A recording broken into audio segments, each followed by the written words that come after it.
جی السلام علیکم. تصویر میں ہم بات کریں گے کہ کس طرح ہم روبکس کلاؤڈ کے ذریعے اپنے کسٹمرز یا سپلائرز کے ساتھ اپنے کھاتوں کو دیکھ سکتے ہیں, اس کو مینیج کر سکتے ہیں یا اس کے لیجرز دیکھ سکتے ہیں. لیجر میں آپ کو سارا حساب کتاب ملتا ہے کہ انہوں نے آپ سے کیا کیا چیزیں خریدے ہیں, کس ڈیٹ کو خریدے ہیں, کتنے پیسے دیے, کتنے پیسے رہتے ہیں, اور ان کے سارے بلز وغیرہ یہ سب کچھ جو ہے نا آپ کو لیجر میں مل جائیں گے. ٹھیک ہے, تو چلیے آتے ہیں کنٹیکٹس میں آپ کے پاس کسٹمر اور سپلائر دونوں ہوتے ہیں. تو میں کسٹمرز پہ کلک کرتا ہوں تو ادھر آپ کو آپ کے سارے کسٹمرز شو ہو جائیں گے. میں ایک کسٹمرز کو لے لیتا ہوں, فار ایگزامپل اس کا نام ہے خضر حیات. تو یہ خضر حیات ہے. تو اس کے اگر میں لیجرز پہ جاتا ہوں تو اس کا سارا جو ڈیٹیل ہے نا مجھے شو ہو جائے گا.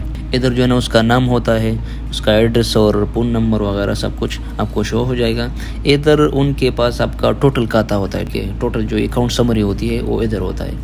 ٹھیک ہے, تو انہوں نے ٹوٹل 2350 کی جو ہے نا آپ سے چیزیں خریدے ہیں, اور ٹوٹل پیسے جو دیے آپ کو وہ ہے 1750, اور اس کو جو آپ کے پیسے رہتے ہیں وہ ہے بیلنس ڈیو, اس کو آپ کہتے ہیں. ٹھیک ہے, وہ ہے 600 روپے.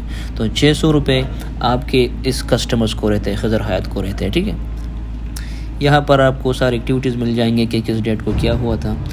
اور ایک اور ضروری بات, آپ اس کو ڈیٹ رینج سے بھی اس کو کسٹمائز کر سکتے ہیں. فار ایگزامپل اگر آپ یہ کہیں کہ مجھے یہ اکاؤنٹ سمری جو ہے نا, یہ کھاتا جو ہے نا, اس کی سمری آپ مجھے پچھلے 30 دنوں کا دکھائے. ٹھیک ہے, تو پچھلے 30 دنوں کا نہ انہوں نے ہم سے کوئی چیز خریدا ہے, نہ کوئی پیسے دیے ہے, کچھ بھی نہیں کیا. اچھا, اگر آپ اس کو دس منتھ کر لے, یسٹرڈے کر لے, ٹوڈے کر لے, آپ اس کو کسٹم رینج بھی دے سکتے ہیں. فار ایگزامپل اگر آپ یہ کہیں کہ اس ڈیٹ سے لے کر اس ڈیٹ تک, تو اس کو بھی آپ چیک کر سکتے ہیں. ٹھیک ہے. اچھا, اب آتے ہیں سیلز پہ. تو سیلز میں آپ کے پاس وہ سارے بلز شو ہو جاتے ہیں جو کہ آپ نے اس کسٹمر کے لیے بنائے تھے. ٹھیک ہے, تو آپ اس کو فلٹر آؤٹ بھی کر سکتے ہیں. فار ایگزامپل اگر آپ سافٹ ویئر کو یہ کہیں کہ مجھے صرف وہ بل لکھا ہے جو کہ انہوں نے سارے پیسے اس میں دیے ہوں گے, تو اس بل میں جو ہے نا اس کسٹمر نے سارے پیسے دیے ہیں. ٹھیک ہے, تو یہ صرف ایک بل ہے جس میں انہوں نے سارے پیسے مجھے دیے ہوں, اور آپ اس کے ڈیو بھی دیکھ سکتے ہیں. ڈیو مطلب یہ ہوتا ہے کہ ایسے بل مجھے دکھاؤ کہ جس میں انہوں نے 1 روپیہ بھی نہیں دیا ہو. ٹھیک ہے, تو ان دونوں بلوں میں انہوں نے مجھے 1 روپیہ بھی نہیں دیا. اور پارشل بل وہ ہوتا ہے کہ اس میں انہوں نے کچھ پیسے دیے ہو, کچھ پیسے ان کو رہتے ہو. ٹھیک ہے, تو میں آل پہ آتا ہوں اور آپ کو بل دکھاتا ہوں کہ بل کس طرح آپ کو دکھائی دیتا ہے. تو چلیے میں ایک انوائس کو اوپن کر دیتا ہوں. تو یہ جو انوائس ہے, یہ انوائس نمبر اس کا یہ ہے, اور کسٹمر کا نام خضر حیات ہے. ایڈریس نہیں ڈالا میں نے, اور موبائل نمبر اس کا یہ تھا.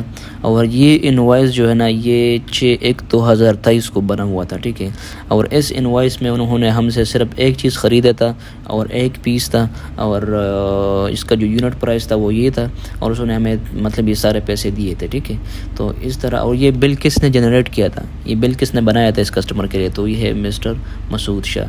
تو اس نے یہ بل بنایا تھا. تو اتنے ڈیٹیل میں آپ کو آپ کے کسٹمر کے کھاتے جو ہے نا آپ کو دکھاتا ہے. ٹھیک ہے, اگر آپ اس کو 6 سال بعد, 12 سال بعد, 30 سال بعد, 50 سال بعد بھی چیک کر لینا, تو آپ کو اسی طرح یہ سارا کچھ آپ کو دکھاتا ہے. ٹھیک ہے, اور آپ اس کو دوبارہ بھی پرنٹ کر سکتے ہیں. پرنٹ انوائس پہ جب آپ کلک کرتے ہیں نا, تو یہ وہی سیم انوائس آپ کو دوبارہ آپ کے پاس پرنٹ ہو جائے گا. ٹھیک ہے, تو یہ ہے, آپ چیک کر سکتے ہیں. تو اسی طرح کس ڈیٹ کو کس کسٹمر نے کیا چیز خریدا تھا, کتنے پیسے دیے تھے, کتنے پیسے رہتے تھے, کس ٹائم کو خریدا تھا, اور کیا کیا چیزیں خریدے, اس کا پرائس کتنا تھا, اور پیمنٹ میتھڈ کیا تھا, کیش تھا یا کارڈ تھا یا بینک ٹرانسفر تھا. تو یہ سارا کچھ ہر چیز کا حساب کتاب رکھتا ہے. So this is the power of Rubix Cloud. تو آپ اس کو ٹرائی کریں, 1 مہینے کے لیے آپ کو بالکل فری میں ملتا ہے. And know how this software can raise your business management to the next level.